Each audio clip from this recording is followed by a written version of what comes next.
There is a podcast about an island in the North Atlantic where people have been looking for an incredible treasure for more than 200 years.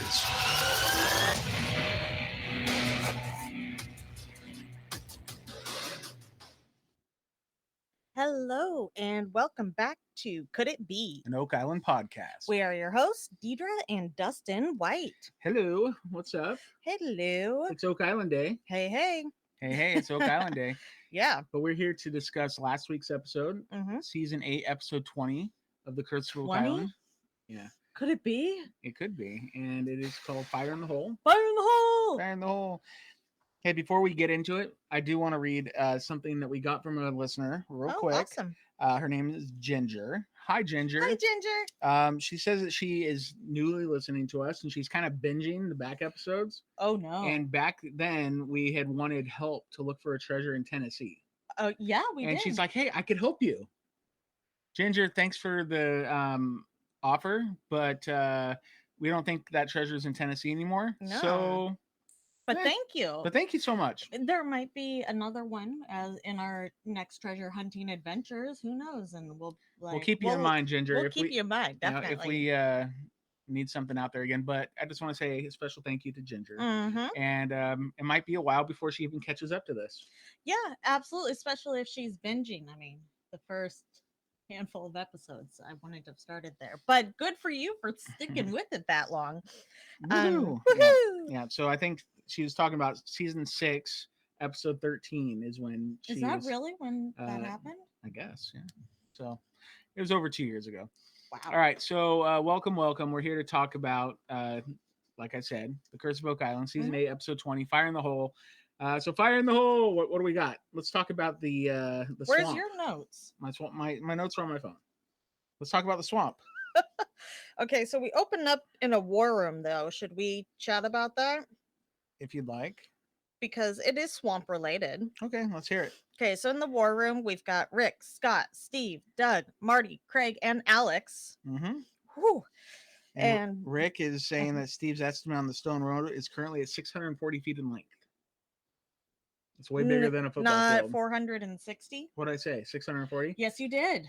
That would would be... I thought you had dyslexia, not me. Yeah, well, apparently you borrowed it today. 460 feet in length. Anyway, that's longer than a football field. It's long. That's a long road. It's longer than what they had said on the thing. With Maddie Blake? Mm-hmm. Yeah, they said it's over 300 feet long. Yeah, no, it keeps going, Maddie. Mm-hmm. Keeps going. All right. And then, so they're basically in Tom's field. They are. Yeah, they spend a lot of time in Tom's field right behind his house right now. Yeah, well, that's where it seems to be branching off a little bit. Mm-hmm.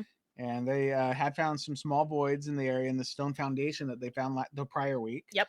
And it was a fun visual that we had of Rick Lagina sticking his arm down deep in a hole into a little tiny pit of who knows. A pit of worry is what I am.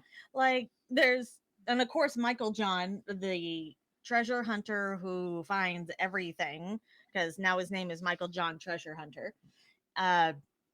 He's like, oh, look, I'm coming down on this. And Rick's like, oh, what's that, a hole? And he shoves his arm in there. And I'm thinking, what's on the other side, Rick? You don't know. He thinks there's a bunch of gold coins. It could be, but there could be a rabid beaver, protecting them. Nah. Craig didn't sound too worried about it either. Craig didn't sound worried about it. He was just asking how much soil was there on top of that, and how deep was it? Mm-hmm. And they said about 3 feet deep. And so that's a lot of buildup on that. Yeah, I remember. I mean, Craig was like, "Whoa, that seems like a lot." So it's been there a while. Yeah. Well, Rick just says, Steve's going to give some impressions here, but it's definitely not the road. At least that section there. And Steve goes on to say that he's seen lots of foundations like this from the 17th and 18th century. No, the 1700 and 1800s. Sorry, look, that's different than 17th and 18th century. And his thought was that Anthony Graves, that's where his thoughts went to, and the stories that he used treasure coins on the mainland to buy stuff. We've buy some goods, right? We've been hearing that a few episodes here and there. Like I think last year they even mentioned it once or twice. And I mean, maybe he hid some of those coins on his property and didn't ever have a chance to retrieve them again or whatever.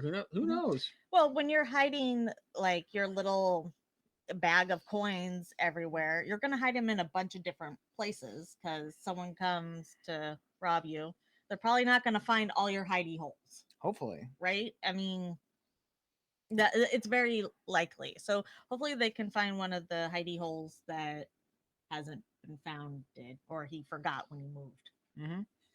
Maybe. Maybe it was that one hole that Rick stuck his hand in. Yeah, maybe that's where a bunch of it was hidden and it's all spent now. Don't know.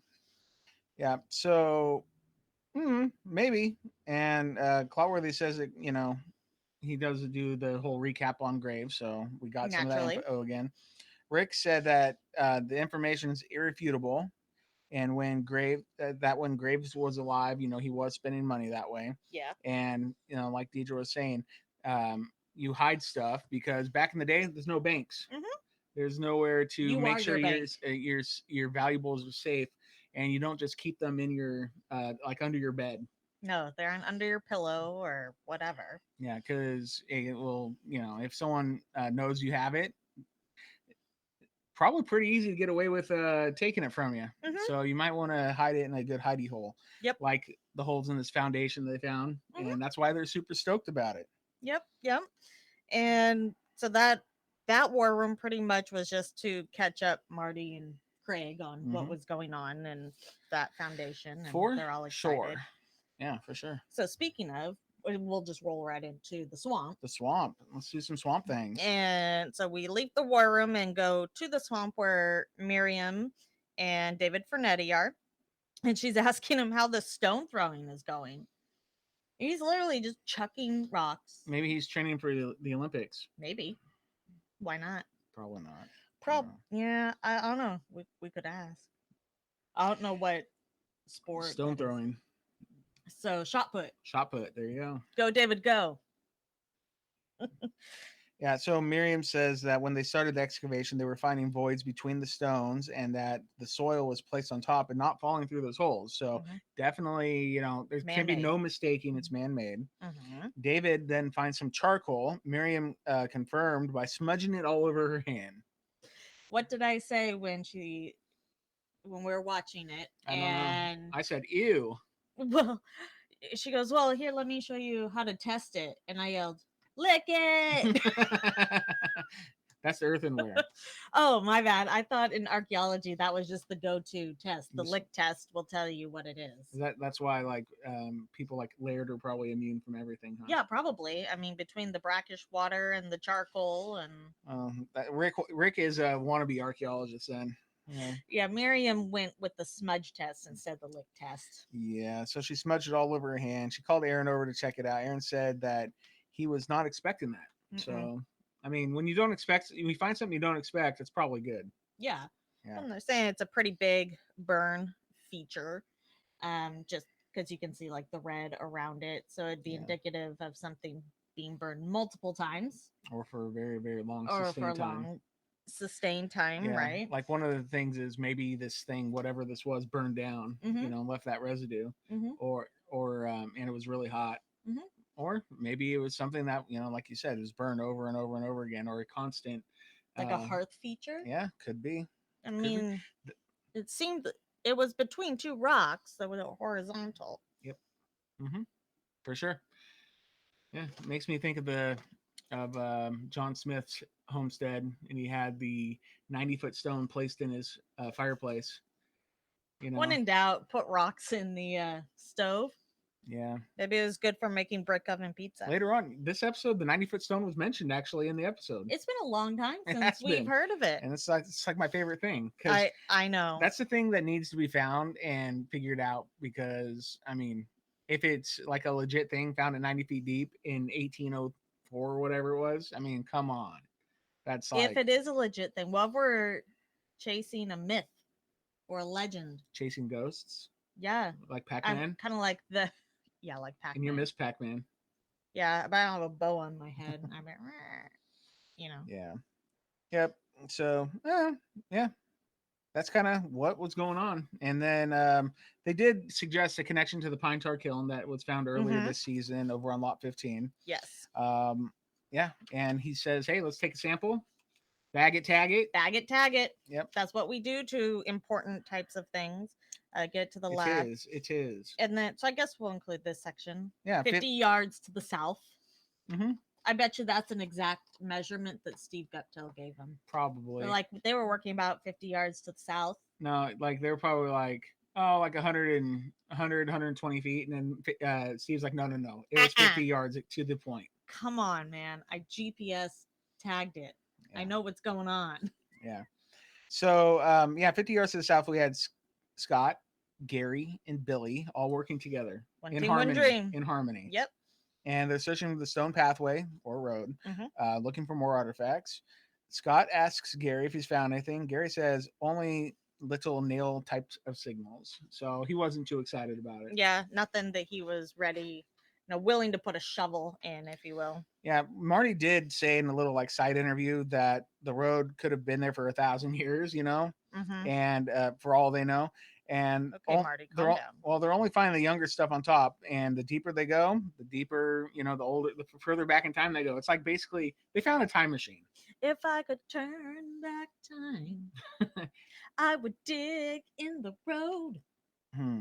If I could turn back time, I would just like watch them do the excavation at the building site. Of the road. Maybe the site, that and whatever else they did. I could find time digging in the road. Because later it's a portal. Well, later on in the episode, Rick is like, well, maybe there's a swamp story and maybe there's a money pit story. Aaron's like, yeah, I don't think so. Aaron squished that real fast. We'll get to that. I want to talk to him about that. Yeah, because like, I don't know. That means I only need to go back once and don't have to observe both things. Yeah, I could observe both things at the same time. I put that on a little side note for things to ask Aaron when he comes on the podcast. He's coming on the podcast. He sure is. Say what? Say what? Don't forget, guys, postseason interviews. We'll get there. Can't wait. We're excited. Yeah, for sure. Yeah. So then Gary says it would be nice to find a ring bolt or some more old ox shoes. Mm-hmm. Your wish is foreshadowing. Scott says coins would be nice. Scott, he's about the spendables. I've decided. Mm-hmm. Yeah. Why wouldn't everyone should be? Yeah, well, Rick's like history, and some of us are like, yeah, but gold. Yeah, they're history too. Gold, shiny things. They all love the history, but they really want to find the gold. Yes, of course, but. So Billy chimed in though. He said, or something like the 90-foot stone would be nice. Yeah. So that's a 90-foot stone mention. Yep. Yeah, I mean that's what we need. We need something that's like. You said another 90-foot stone. Yeah, something like that'd be great. Yeah, it would. All right, so Billy continues digging deeper. That's what he does. He finds more cobbly road material. Scott finds a huge, or maybe not huge, but a large stick underneath the rock and works it free. Yeah, with a shovel. And Billy says that the way it was found looked like it was placed intentionally. And Scott said that it wasn't connected to anything. So it was just like, boom, placed there. Yeah, it was. I mean, they kind of went on to say if it wasn't, cut, like the rest of the root should be right here. It should be. But right under my knee. Right under his knee. Right. Says, but this is definitely cut and intentionally placed to help keep the rocks up. For sure. Scott's stick. And then Aaron comes over to check out progress, and Scott shows him the cobbles they've been finding, and he also shows him that large stick, and he says, "Hey, we should get some C14 on this because it's a place thing." Aaron agrees, and he's like looking at the stick, and he's like, "Oh, this is your stick, huh, Scott?" And he just chucks it. He's like, "Meh." It's like, watch this. Go get your stick. And I'm thinking to myself, dude, that's like 500 years old, man. Don't be just tossing that around, right? Dude. Man. Yeah. Yeah, so and he's like, yeah, let's get C14 on it, and then chucks it. Go find him, make sure you get the right stick. My bad. Oopsie. My bad, he says, yeah. Yeah, so anyway, he does agree. And then in a little side interview, Aaron explained that finding wood underneath stone isn't natural, so these were intentionally placed, perhaps as cribbing, to keep the stones from sinking into the mud. We agree. Yeah, and Scott says it's a little piece of the puzzle, and Aaron agrees. Yep. So what are we at? Reminds us of Charles 400 missing pieces. I thought he had like 600 missing pieces. Oh, was it 600 missing pieces? Yeah. Yeah. And then we got like 10 from James McQuiston. Yep. And we got a couple from Scott. No, it's just one. Okay, we got one from Scott. So So that leaves us with 589 pieces left to go. okay, I wonder if we collected any more this year. I don't know, but that's So something. 580. I mean, that's not bad. 589. 589. Every piece is important. You know what pieces are missing? The ones in the money pit. Yeah, I know. We'll get to the money pit. Wah, wah. So the next time we see the swamp, and next time we have swamp action, Swamp. we have Rick, Aaron, Miriam, the usual crowd out there, checking out the charcoal feature found by David Fernetti. David's charcoal. David's charcoal. And and Ian. Did I say Ian? Yeah, so Ian Spooner was there. Yeah, it was good to see him back. And he says the amount of burning at the site was intense. That was an Oak Island trivia question last night. Intense. Yeah, thanks again to Kristen for doing Oak Island trivia questions for us last night. Maybe it speaks to industrial activity, he's thinking. Well, we have a foundation. We've got a lot of road. Mm-hmm. And if you're moving heavy stuff along a road is why you would use rocks or stones or cobbles. Yeah. Yeah. Yep. So Miriam says that it's kind of confusing though. It's like, what were they burning? Why so much? And why no evidence? Right? Yeah, it's just crazy. Clotworthy brings up the pine tar kiln once again, because it's something that was a sustained fire, and are they connected? Maybe. But it could tie into the wealth of Anthony Graves or Samuel Ball. Could it be? And we haven't talked about Anthony Graves a ton on the show. I don't feel like I don't know much about him. I know he spent gold and silver in town. That's about it. And he lived on Oak Island. He bought almost half the island at one point. The end. That's the end of story. I think that's really about all anybody knows about him. I bet you Rick Lagina knows more. I bet you Doug and Charles know more. Oh man, that's guaranteed. True. Yep. All right, so they had a little side interview thingy with Rick, and he says that there are all sorts of variables here, and they need to take a meticulous approach, and it could be a workplace, maybe in association with the eye of the swamp. Could it be? Yeah, that's where they're getting all that. Aaron clay. He's calling it. He's calling the shot, saying this is all one big thing, one big puzzle, not 2,000 piece puzzles. Aaron, I hope you came up with some pieces to the puzzle. All that talk. Well, I feel like, at least Scott got a stick-shaped piece. He did. Good job, Scott. The archaeology team's been killing it. Oh yeah, they have. All right. Aaron says that he has to say it again because since there's no artifacts being found, it's perplexing because in his experience with anything like this, you're finding artifacts and in large quantities. And in everything they've excavated, there's more of like a secretive component to it. And it's almost eerie that there's so little to be found. It's just crazy. If you really just stop and think about that, yeah, anywhere there's been that kind of activity, and obviously there was, or else, the stone road didn't build itself. They were clearly cleaning up after themselves. Maybe the dinosaurs built it. I'm going with a big old no. I guess the Flintstones could have, they used the dinosaurs to help place the rocks, right? Maybe it was like Neanderthals or something, Yeah, sure. Why not? Wouldn't they still leave artifacts? Probably. Very likely. I haven't seen any dinosaur toenail clippings or whatever. Me neither. All right, so Rick suggests that maybe there's a swamp story and a money pit story, like we were saying earlier, and Aaron's like, no way. He didn't say, oh yeah, girl. He said, oh man, I want to press that button. Don't push the button. You can do it. I'll save it for next week. All right, and so he doesn't think there's two parallel stories here. He thinks that there's one story and that they're connected. There's too much going on here that would possess people to do this. Yeah, to do it twice. Yeah, and different time, that's just crazy. Yeah, well, what they had done for this path, it's got to be a real important purpose, basically.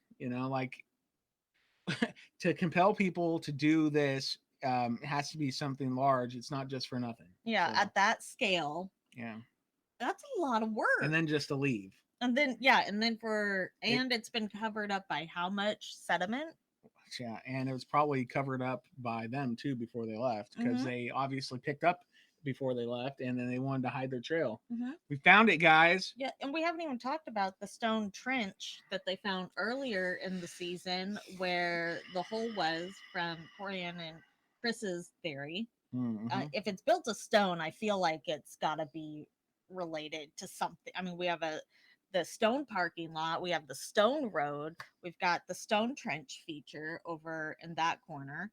It, And Marty Lagina was so convinced nothing ever happened at the swamp. yeah, but later Marty, he said he's a believer. friend, yeah. Mm-hmm. Yeah. Friend. So Rick also said that if they're not connected, then why doesn't it just go directly toward the money pit? Right? Because they got a lot of places to go on the island, taking a little detour. It might have been easier to get there the way they were going at the time too, because landscape has definitely changed, Yeah, it has. like a lot. Jeez. Ian said he was going to clean up the space a little bit and get some soil samples, and I assume he did so. Good job. Good job, Good Mr. job, Ian good Spooner, job. Dr. Ian Spooner. Spooner is on Dang, it. I just demoted him. He's a doctor. Yeah, so is Aaron. Yeah. All right, so let's go to the money pit. Well, we weren't done with the swamp. I thought we were done with the swamp. I mean, maybe you were done with the swamp. What else you got with the swamp? With the swamp, we have it where Miriam finds pottery. Oh yeah. Right. So it's Gotcha. She's holding it in her hand. She's got like 3 pieces of pottery. Yeah, glazed stuff. Yeah, they're painted green, blue, and pink on. Well, that's painted on the white, and she's so excited. I think she's down over by the new foundation because they're almost in Tom's backyard again. Hanging out in Tom's backyard. I'm beginning to think Fred Nolan knew something.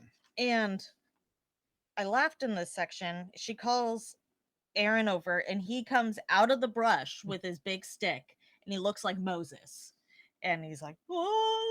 I thought that was Steve Guptill's shtick. This is what I'm saying. Steve, you better watch out because I think Aaron's trying to take your Moses moment.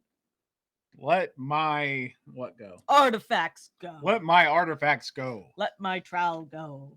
Yeah, that's messed up though. Like Miriam found him, dude. Just back up. And he's like, bag it and tag it. Let's send it to the lab. It is mine now. But I don't know. This feels like a good meme where you could do like Steve and Aaron side by side, like versus who wore it better. You know, you just need to put one of those Hebrew jacket things that Moses is wearing over the both coat of many colors. No, that's Joseph. That's Joseph. Okay, that's not Moses. 2 different people. Same book, yeah. Different people, okay? Oh, yeah, because, like, what they gave him was, like, to insult him. Yeah, come on, man. My bad. So, anyways, I'm not going to do that. They both walk around with sticks, and Aaron was really committed to coming out of the bush and looking epic with his stick. That is all I was trying to get to, and he was going to take the artifacts. Let my artifacts go. Well done. But he's really excited about it, and Miriam suggests it could be like part of a base of a teacup or something. Look like it. Because it's got like a little lip or whatever on it. And Rick pops in. Pop goes the Rick. And she's like, Rick, look what I found. She was excited. She was stoked. Yeah, and so was Rick. Like, you would think they were going to do the gold dance or something, but pottery dance. And Billy came over to take a look too. Yeah, true. Billy was excited. Yeah. And Rick asks because they're standing in the stone foundation, and he's saying, do you think, like, is there proof here saying that the foundation and the stone road are connected, based off of finding these different artifacts? And this is also partly where Aaron's like, yeah, it is, but we would like to know, he wants to know where Billy's trowel is and if it's available to like help kind of connect those pieces and see if we're going towards the up and landed. Billy comes in. Trowel ready, takes a couple scoops, and he's like, okay, Billy, we're good. We're going to use the little trowels now. And it does appear to be going possibly upland, but we've been saying that for a while. Everybody's wishing for things to go upland. They're hoping. Maybe it is this time. Maybe it's going to a new place. Maybe it's going to the real money pit, not the decoy money pit. Maybe it's going to the pine tar kiln. Could be. I Maybe it's mean- going to the mega bin. Maybe it's going to the latrine. Oh, potty stop. And so Rick, of course, is like jumping down to the hole with a shovel. That's what he does. It's the, what is this? And then he's taking a shovel, clang, clang. Look, it's more cobblestone. But it goes cobblestone, no cobblestone. Clang, Cobblestone, clang. no cobblestone. So Billy pulled enough dirt back to show us the very edge of the road. So it would be like your drop off. What is nice, as Aaron points out, that we found the edge, it does look, I mean, that helps kind of angle it towards the upland if we're thinking it goes that way.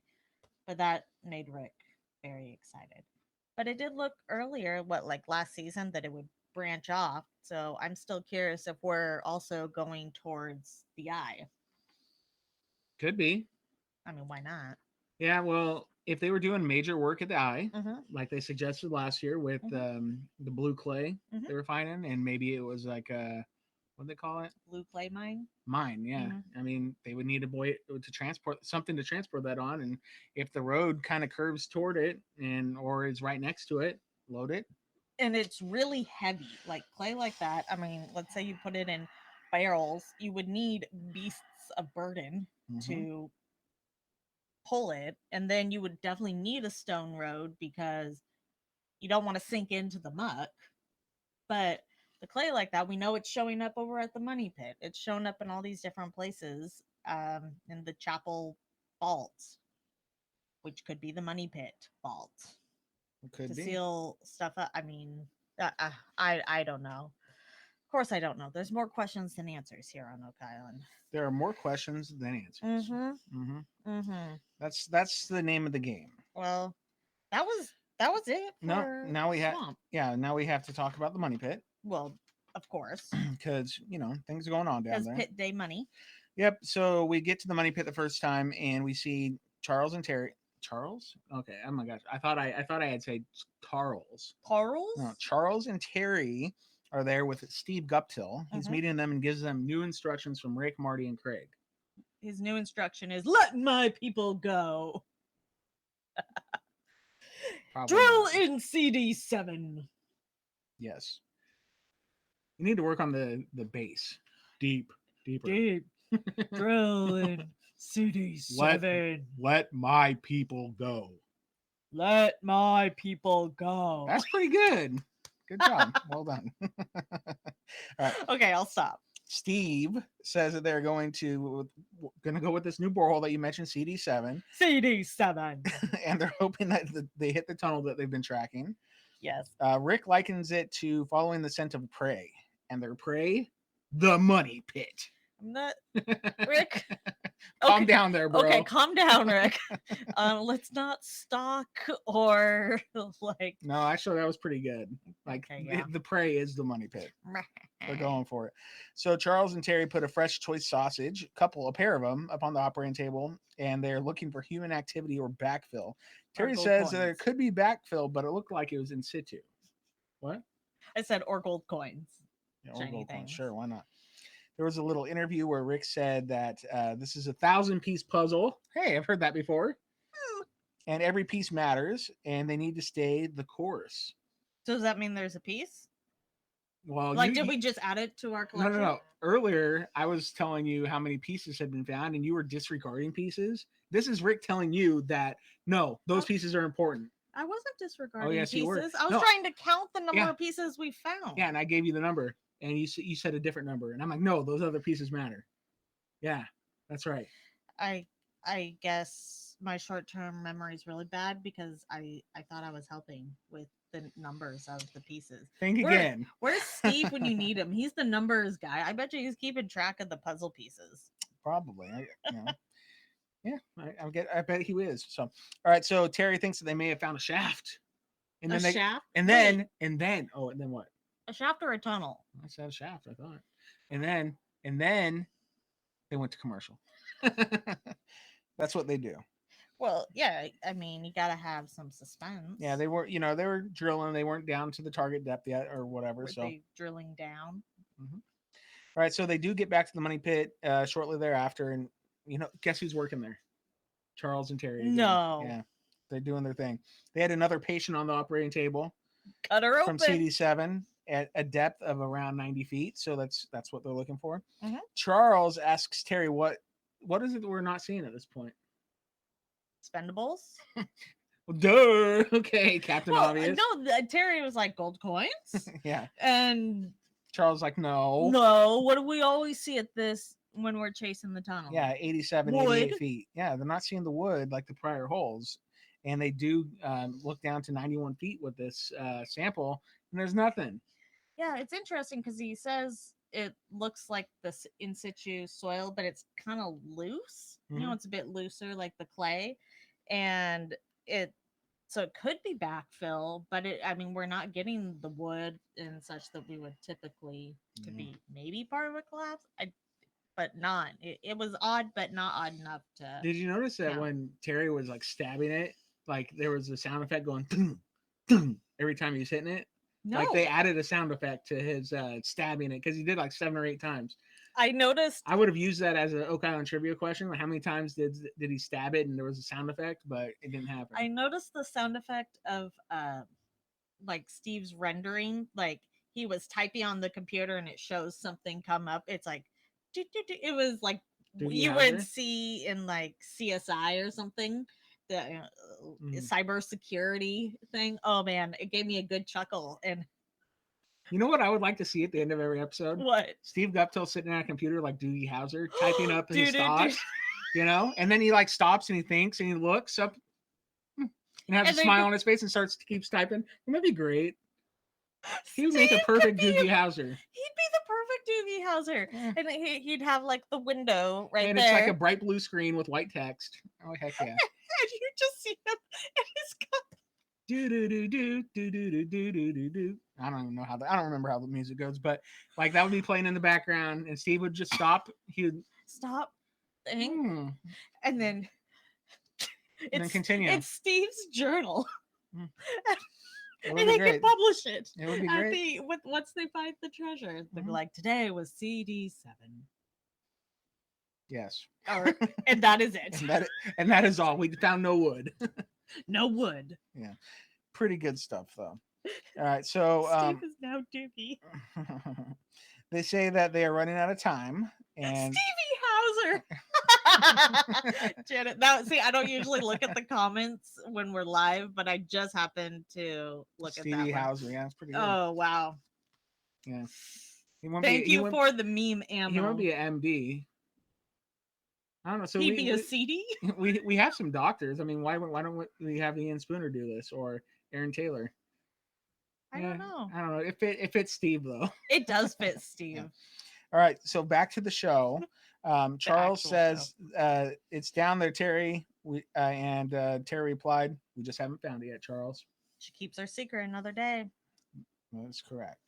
All right. So that's it for the money pit, but we do have some action on lot 26. Mm-hmm. We did have they talk a little bit about the money pit in that war room. Well, let's do that war room meeting real quick. So in the war room, so we've got Craig, Marty, and Jack. Jack Attack is back. Yeah. And Craig is giving them the lowdown on CD7. What happened there, huh? Yep. Mm-hmm. And Marty asks, where are they going next? Because we didn't get any wood, right? Mm-hmm. And this made Deidre extremely happy. Yeah, because it's time to go check out. Okay, Marty points out we're getting to the end of the season. We've been chasing this tunnel. We didn't get anything in this other one. Do we want to try any Hail Marys here? Well, we haven't gone back to the Behringer survey, where there were 4 non-Ferris hits and Billy was sitting on the money. He was. Why not? He's like, okay, sure. Let's just take a big old swing and try it. Let's try. So we're trying. They're gonna give it a shot over there, and we did get a quick glimpse in the episode of them setting it up over, like by the water. By Smith's Cove, right? the place we never talk about anymore. I know. Even though it was like the number one topic of discussion last year. Well, yeah, because there was a lot going on there. But yeah, so I'm just excited to say, hey, they're wrapping up Money Pit, but let's try some Hail Marys because we also they're not wrapping it up. There's just too much to do and not enough time. Exactly. So what do? Do we start a whole another grid program? Do we, hey, right by, not too far from C1 in the Behringer survey, we had a non-Ferris hit. They did. Why not? Well, so that's what they're gonna do. And Clotworthy does kind of give an overview of the Behringer survey once again to remind us, because it has been, it's been a while, 20 episodes almost. 15 first couple episodes since we heard about it. Yeah, Marty agreed that that's what they should focus on with the remaining time they have. And in a little side interview, Rick says it should definitely be followed up on. So they got his support. Jack says, let's go find some gold. I'm with you, Jack. Let's go. Jack attack. Gold time, baby. It's gold time. Hopefully we're all doing the gold dance for the season finale. I thought we saw the gold dance with Gary a couple episodes ago, but it was fake. It was not the fake gold. True gold dance. Jeez. Wow.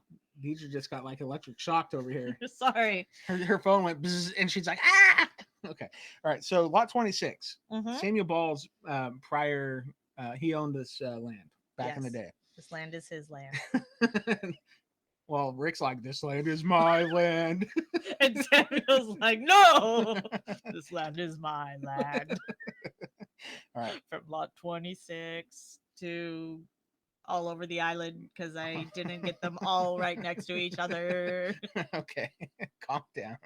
I think I'm tired. All right. So Gary is up there with who? Treasure hunter Michael John. Yep. Beep, beep. They arrive in a Jeep. Beep, beep. They arrive in a Jeep. Michael John's here to find some treasure. And they're going to. Like, you might as well just take Michael John with you if you want to find something. So this is funny. So Gary brings out this metal detector. He calls it the Big Mama Jamma, right? Yeah. And it's a GPX 5000 metal detector with a very large coil on the end. And Michael asks him, hey, what can you detect with that kind of thing? And Gary's like, oh, something like the size of a cannonball, 6-7 feet deep. And I'm thinking to myself, oh, that's why he brought Michael John. If it's like 5 feet deep, I mean, he could probably dig a hole real fast. Oh, yeah, like 3 scoops. That guy. Okay, maybe not 3 scoops. Okay, yeah, he could. And, Michael John, I have faith in you. But yeah, he is. I mean, I bet you, because I bet you with so much experience that Jack has, he could probably do it the same speed. This is the MJ 6000. Michael Jordan? Michael John. Oh, okay. It accompanies the Jack 6000. Yes. With their powers combined. Okay, so this is the Michael John 5000, but we have a Jack 6000. No, I said MJ 6000. Yeah, but this was the GPX 5000. Yeah, but Michael John is a different piece of equipment from the GPX 5000. Well, why isn't he the 7000? Okay, he can be the 8000. I don't care. All right. Well, we're getting off topic here. Maybe this is why people give us 1-star reviews. Right? Because we debate the model number of the person digging. I'd say he's a 999. I say he's over 9,000. I'd call him a Google. All right. So there was a little side interview with Marty, and he says that other than the interest in Sammy Ball being like the human being himself, there's interest that he may be more than meets the eye. And he doesn't think that anyone as smart as Ball that was aware of what was happening on Oak Island while he was there. And, like literally the more they can find out about him, the better. Yeah. And he's like, hey, this guy's living there, working there. Of course, he knows everything that's going on the island. There's no way he doesn't know. This guy. Yeah. So Gary starts detecting, gets a strong signal. Michael gets to digging. 2 scoops. Like a Raisin Bran. You don't even like Raisin Bran. No, I don't. But that's how much raisins are in each box. 2 scoops. All right. Gary gets down with his pinpointer because, for all the talk we're doing about Michael John, he didn't actually dig it out. Like Gary had to get down there with his pinpointer, and he's like, "Oh, I have to get out my trowel and start digging too." Okay, calm down. Deidre just dropped. For those of you that didn't see that, I just flung my arm out and hit my bottle of water that went flying. Good. Yep, it's shut. We're good. So I don't remember why I was doing this, but yeah, the coil on the detector is like huge, right? It's like human size. So he needs, it could have been anywhere in that coil. So he had to get his pinpointer, or else Michael John has to dig like a crater worth. Maybe he should have. Isn't that what he's there for? I feel like the archaeologist would not have been a fan of that, especially on Samuel Ball's lot. Yeah. Anywho, Gary gets down with his pinpointer and gets his trowel out to get the artifact out. Trowel time. And he calls it a shack daddy. he also calls it the mother of all ox shoes because it's a baby ox shoe. I don't get it. It came from a mother? Yeah, like, well, they said. And a shack daddy. Oh, no, because he said they've found different kinds. They found the shack daddy. Oh. And so this is the baby from the shack daddy, probably. So are they talking about like Shaq, like the basketball player? Or yeah, because that guy's big. He has a huge foot. But when I watched it on with the closed caption on, it just said SHACK, like Shaq, not like Shaq. Well, they're not saying like, "Hey, this is so and so's shack, and here's his footprint." Shack daddy. This is like Shaq. Yeah. So he was excited to find this thing. He's like, "Hey, we need to go take it to Carmen Legg, see what Carmen says about it." And so guess what? They do. They do. They take it to Shack Daddy Carmen. Except for they don't. That's true. They do, but they don't. Because we do go to Carmen Legg at Northville Farm, but neither Michael John nor Gary Drayton take the trip. No, they send their messengers. So like, Jack, you don't got nothing going on, do you, bro? Can you take this to Carmen Legg? You've been replaced by Michael John. So sorry, bro. You're not digging no more. No more Jack 6000. Oh, that's sad. That is sad. No, that's not the case. It's not the case. We hurt you, Jack. We do. Hurts for Jack. Oh my gosh, you're so jumpy. Calm down. Sorry, I'm really hungry. It makes me jumpy. Well, Andy just came home from a doctor's appointment. Are you okay? Are you literally okay? I am okay. I haven't went and got my medications yet, but so I guess maybe I'm not okay. Yeah, maybe you're not okay. All right, so they show him what they found. He's like, "Yes, definitely an ox shoe." Hey, that's a he says it's a little fella. Makes you want to give it a hug. An ox shoe? No, an old crusty ox shoe. No, the what it came off of. It's dead. Now. This ox shoe came from like the 1600s. The ox is dead. It grew to a big ugly ox. It makes me think go find a cute little ox and hug it because it would have a similar size shoe. Yeah, but then you know what happened? You get attacked by a Shack Daddy ox. You know? You don't want to mess with the little one. Well, Shack Daddy Ox had a different origin. Wasn't that like a English one? And this is a Scottish baby. Every ox has a daddy, okay? that's how life works. Every like living thing has a mom. Every living thing has a dad at some point, okay? Shack Daddy. That's how biology works, okay? Just saying. Okay. Oh my Let's get back on track with the baby Shack. Baby Shack. Okay. Anywho, Carmen says it is of Scottish origin, right? The Scottish Shack. Yes. And a range that he provides is 1610 to 1740s, more than a century before Samuel Ball arrived on Oak Island, noted Jack Begley. What? Yeah. And so Carmen wonders why the Scottish would be there. And Charles says, well, I know why. Like treasure. Yeah, for sure. He's like, why are we there? There is a theory that puts a Scottish, the Knights Baronet onto Oak Island, burying the treasure. And then we had a nice flashback to last week on with James McQuiston and his theory. And Carmen asks for a time frame for the Scottish theory. He says, "What does Charles tell him?" It's like it's the same time frame. And then I think that was like almost where. Like if Carmen Legg gets flabbergasted, what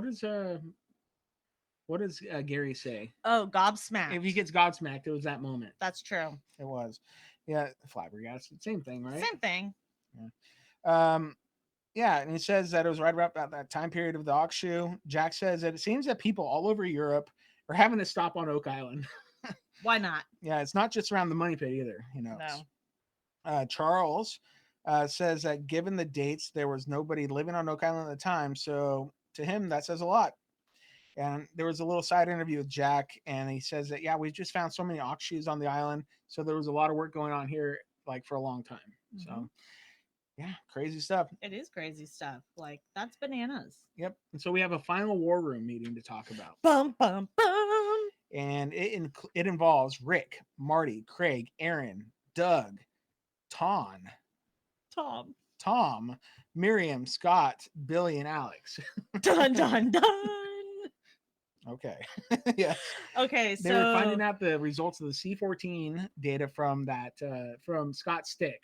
Scott Stick and Craig is so excited because it's C14 dates and he likes delivering them. He's got that little glimmer in his eyes and that smirk. Mm-hmm. And the results came back with dates of from 1489 to 1654. Everybody's gobsmacked. Boom. Goes the dynamite. That's Fire right. in the hole. Fire in the hole. Yeah, that's pretty crazy. Yeah. Like, that's a long time ago. I mean, that's the early date is before Columbus set lost his favorite shoe when he sailed the ocean blue. Okay. So it was a long time ago. Yeah, it was. And well before any treasure activity on that we know of. the Isle of Oak. The Isle of Oaks. Yeah. So everyone's excited. They love those dates. Doug points out that we find under the road, whatever they find under the road is even more important than the artifacts found on the road, because once a road like that is built, it could have been used for hundreds of years. Yeah. I mean, someone shows up and like, oh, look, there's a road here already. Oops, I dropped my teacup. How convenient. Yeah. Oh, that's great. There was activity here. Thanks. Mm-hmm. Yeah. Yeah, Marty is so excited about these dates. To him, it says that this thing is real. Yeah. So he's no longer a Marty. Marty's no longer a Marty. I know, it's not a thing anymore. Marty is converted to a Rick. Yeah, except for he's even more excited than Rick now. He seems to be. Yeah, I mean, he even said in this little piece that for the longest time, he had said there was nothing of importance that happened on Oak Island. Especially nothing happened after prior to 1795 was his thing. Yeah, was that like the first or second episode? He was like, "Okay, well, I'll stay, and this is good if we can find it before then." So much. How many times prior to that date? If I was Rick, I'd just keep that clip handy and be like, "Hey, open the wallet, because you said." Hand the wallet to Billy again. Yep. I mean, you can hand it to me if you want. We'd take it. All right, so that's kind of it for the episode. Then we have next time on The Curse of Oak Island. On The Curse of Oak Island. They're digging in the swamp. Surprise. Mm-hmm. Gary finds something that looks like, I said that looks like a battle axe, ? Because that is what you literally thought. Yeah, when I saw it, it looked like to me like an old style of double-bladed axe. Mm-hmm. Like, I usually just see it in video games. I can't even find, like, I tried looking not very hard on Google for one. Yeah. And I couldn't really find anything that looked similar. But, like, to me, that's what it looked like. Not saying it is, but it's just what that was the first thing that came to mind. Like these battle axes that had really short blades on each side, and the stick would go in the middle. That's what it looked like to me. Maybe it was the axe they used to cut the wood, that cut Scott's piece of wood, Scott's stick for under the road. So the axe that cut the wood that held the road up. Maybe. But they take it to Carmen, and he says it's really old, like middle of the 1400s old. There you go. That's Say old. What? And Gary has, or I guess it was Doug that brought it over, and Gary suggests that they find it. Okay, they find a piece of finished wood in the swamp, and Gary suggests that it looks like it's part of a ship's railing. And this is the big thing. Steve says, "We found the ship in the swamp." Dun dun dun. What? So that means you guys need to tune in next time on The Curse of Oak Island to see what they found. Maybe. And you can tune into the next podcast. Maybe it's Steve's ship in the swamp. Perhaps. I mean, they tried drilling and didn't get wood before, but it doesn't mean that this anomaly isn't still important. Because as I've been reviewing maps, so the ship-shaped anomaly, like the tip of it, it butts up right against the stone-paved parking lot. I just never realized how close together they were. Yeah. Well, now you realize they're connected somehow. They are. All right, so that's kind of it for the episode. Mm-hmm. And then we have pregame tonight at 5 o'clock Pacific, Correct. 8 o'clock Eastern. And we are more than welcome to join us for that every single week. Yep. On Facebook.com/OakIslandPodcast. And you could also email us, OakIslandPodcast@gmail.com. Yes. Like Ginger did. Yes. And then we also have we have Instagram at Oak Island Podcast. And you can also find us on Twitter at Oak Island Pod. Yeah. We do have a new Apple review. Woo! 1 star. Oh wait, no, this one's 5. Yay! Yay. Our right. people. Yeah. So this is a review from Scrogstad. Okay. It says, "Love this show. Oh. I have been watching and listening to this podcast for a little over a year. I find Deidre and Dustin very funny and entertaining. I love that they review the entire episode, and it really helps you to know to get the team working on the search. They work very hard to produce additional content such as trivia night and clot-worthy moments." I thought Deidre told me not to mention the clot-worthy moments. Yeah, this good week. job. No, it's not my fault. All right. They seem to have built a following and camaraderie with some of the cast who join in, and they comment regularly. They do. We love them. So, Scrogstad, thank you so much for your 5-star review. We really appreciate it. Really it means do. a lot. Yeah, because we needed it because we needed a pick me up. There's just people that just don't understand what we're all about, and that's okay. There's other podcasts for those people. Yeah. If they don't like this, that's cool. We're not everybody's cup of tea or artifacts. Yeah, we are. Not everybody. Obviously. We are. They just don't know it. They just don't know it yet. Yeah. So thank you so much for that. Yes. And yeah, since I already said it, I forgot to put up clotworthies this week. My bad. Yeah. That's just a new and thing. You know what? We're just gonna move forward and we're gonna roll with it because that's what we do here. We roll with the punches. Season I think the last episode is the 27th. Okay. So I think finale is coming up, guys. I haven't seen it officially